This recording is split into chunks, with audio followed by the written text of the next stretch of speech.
ಆಯ್ತು ರೀ, 1 ವಾರ 2 ವಾರ 1 ತಿಂಗಳು 2 ತಿಂಗಳ 3 ತಿಂಗಳು 8 ತಿಂಗಳ ಪ್ರಾಬ್ಲಮ್ ಇರ್ತದೆ. ಹೂಸ್ ಯೋರ್ ಸೆಕ್ರೆಟರಿ ಯಾರು ಕೊಡಿ, ಲಚ್ಕೊಡಿ secretary. I just speak to him right now. ಆ ಸ್ವಲ್ಪ ಶೇಮ್ ಅಂತ ಹೆಂಗ್ರಿ ಕೆಲಸ ಮಾಡ್ತೀರಿ? 8 ತಿಂಗಳಾಗಿದೆ, ರಿಸಲ್ಟ್ ಬಂದಿಲ್ಲ ಅಂತ ಸರ್ಟಿಫಿಕೇಟ್ ಕೊಡ್ಬೇಕಲ್ರಿ.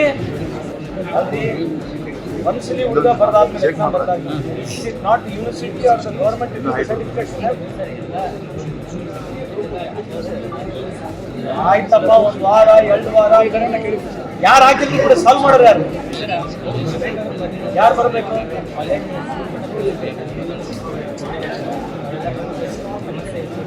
ಯಾರ ಹತ್ರ ಬರಬೇಕು?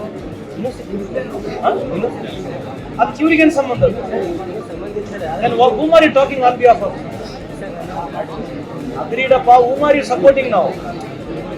ಮತ್ತೆ ನಾನು ಯಾರ ಪರವಾಗಿ ಮಾತಾಡಕತ್ತೀನಿ? ಮತ್ತೆ ನೀನು ಹೇಳಕತ್ತೀನಿ